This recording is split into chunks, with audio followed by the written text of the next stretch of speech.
Така ме вкарали. Дали düşünceniz var? Biz bir predstavnici, biz de нашата евроинтеграцијска перспектива. Затоа пред да разбор на моите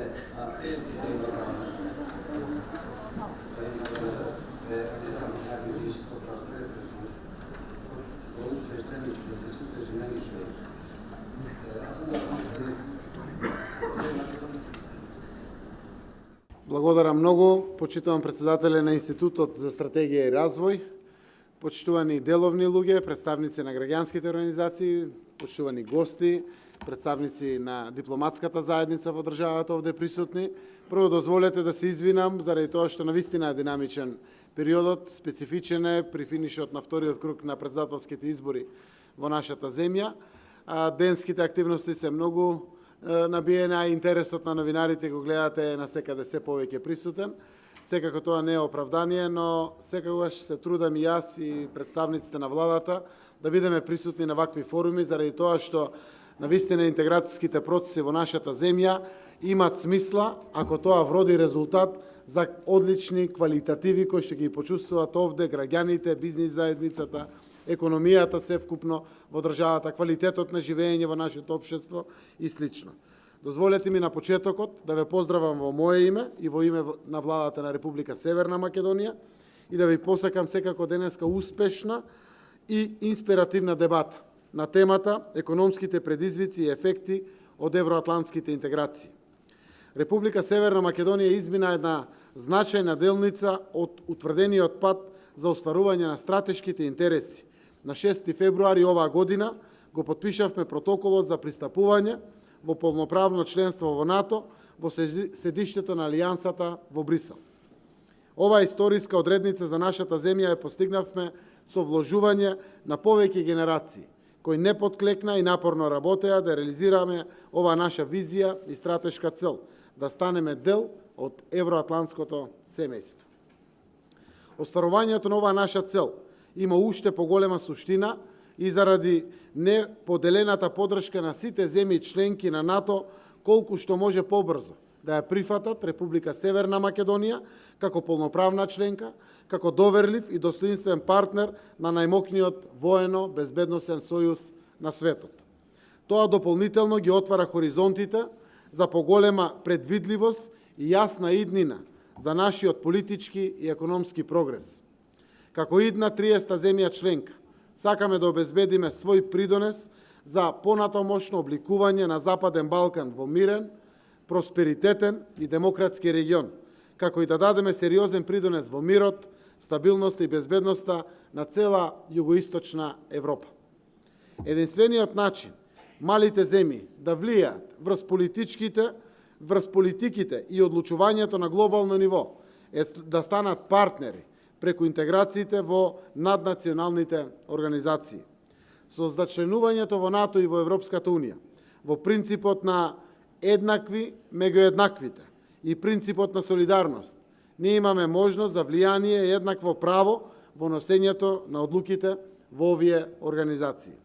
Сметам дека сите можеме да се согласиме дека за само 1,5 година владата успеа заедно со граѓаните, заедно со пријателите, со вас, меѓу другите и присутни овде, да ја врати земјата на вистинскиот, неповратен евроатлантски пат, секако се решавање на клучните предизвици за еднината на нашето општество и на нашата земја. Договорите склучени со нашите соседи Бугарија и Грција се непобитен доказ за нашата зрелост и способност да градиме мостови на разбирање, на пријателство и на соработка. Економскиот раст зависи во голема мера од способноста на земјата да обезбеди одржлив мир и стабилност, односно долгорочна безбедност и политичка стабилност. Членството во НАТО обезбедува поголема безбедност, што е подобрува можноста на земјата да обезбеди политичка и економска стабилност дома. Членството во Европската Унија значи влегување во голем и развиен пазар со што се зголемуваат перспективите за економски раст. Сакам и во оваа пригода да ги споделам реално и остварените бројки како неприкосновен доказ дека ги добиваме истите придобивки како и кај другите земји кои во изминатите 15 години стануваа земји членки на НАТО. Остваривме навистина нови рекорди. Странските директни инвестиции во висина од 624,5 милиони евра се дупло поголеми од најдобрите години од нашето постоење како самостојна земја до денеска. Индустријата расте со 7,5%, па со 12% во споредба со лани, процентот на невработеност се намалува од 27% пред 22 месеци на сегашните 19,4%. Бруто домашниот производ од пред некои 22 или 23 месеци беше минус 1,8%, во последниот квартал во минатата година достигна 3,7%. За првиот квартал од оваа година имаме сериозни индиции и по индустријскиот раст, и по растот на услугите, да може да очекуваме раст над 4%, што многу поодамна не било случај во нашата земја. Со членството во Европската Унија се влегува во пазар од 500 милиони потрошувачи, или 7,5% од светската популација, односно во најголемата светска економија со учество 23,8% од светскиот бруто производ, по кој следуваат Соединетите Американски држави, па потоа Народна република Кина. Интеграцијата во Европската Унија за Северна Македонија ќе значи влез во 25 пати поголем пазар. Почитувани, дозволете да укажам само на неколку статистички показатели за придобивките од членството само во НАТО. Во 2004 година, при влезот на Естонија во НАТО, растот на бруто домашниот производ во оваа земја изнесувал 6,2%, а веќе следната 2005 година пораснал на 9,3%, а во 2006 година се зголемил на 10,2%. Во 2004 година, при влезот на Латвија во НАТО, растот на БДП во оваа земја изнесувал 8,3%, а веќе следната 2005 година пораснал на 10,6%, а во 2006 година се зголемил на 11,8%. Во Естонија, странските директни инвестиции се зголемени за 3 пати, благодарение на позитивните ефекти врз економијата, што го имало членството на земјата во НАТО. Од 968,5 милиони евра на 3,1 милиарда евра странски инвестиции, штом земјата станала членка на НАТО. Тоа е за Естонија. Во овие балтички земји забележено изголемување на вкупните инвестиции во економијата, зголемување на кредитната активност, намалување на невработеноста и зголемување на животниот век на населението. Компаративните анализи на новите земји членки на Европската Унија и на НАТО со останатите земји од Западен Балкан покажуваат дека новите земји членки бележат поголем економски раст и побрзо се доближуваат до животниот стандард на земјите членки на Европската Унија.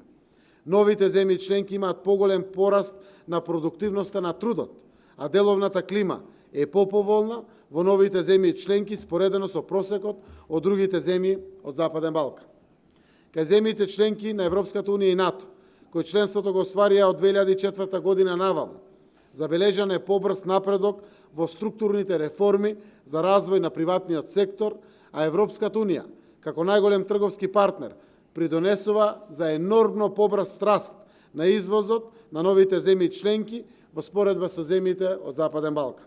И конечно, но не помалку важно, новите земји членки на Европската Унија и НАТО покажуваат поголем напредок во однос на институционалната демократија и владење на правото, доброто владење, како што е слобода на изразувањето, политичката стабилност, квалитетот на регулаторите, ефикасноста на владата и контрола на корупцијата. Тоа се НАТО и Европската Унија.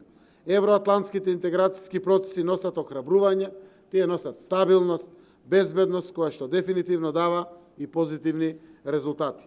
Затоа, со споделувањето на нашите заеднички вредности, посветеност на демократија, на слобода, слободна пазарна економија, почитување на човековите права и владење на правото, нашата земја ќе го даде својот позитивен придонес како нова 30-та земја членка на НАТО и како земја која со право очекува да биде потврден датумот уште ова лето за старт на преговорите за поглавјата за членство во Европската Унија. Јас сакам навистина моментите на нашето зачленување во НАТО да бидат многу логични и со многу оправдани причини. Со тоа да покажеме и домашен капацитет дека одлуките не само што биле инспирирани од политички мотиви, туку и во суштина нашата земја. Пријател со сите, на вистина заслужува да биде следна 30-та земја членка на НАТО и земја која ги отвара поглавијата за преговори за членство во Европската Унија. Но сето тоа ќе биде потврдено секако ако деловната заедница ги зголеми своите инвестиции, својот профит, а граѓаните го подигнат енормно квалитетот на живот овде дома. Благодарам. Благодарам.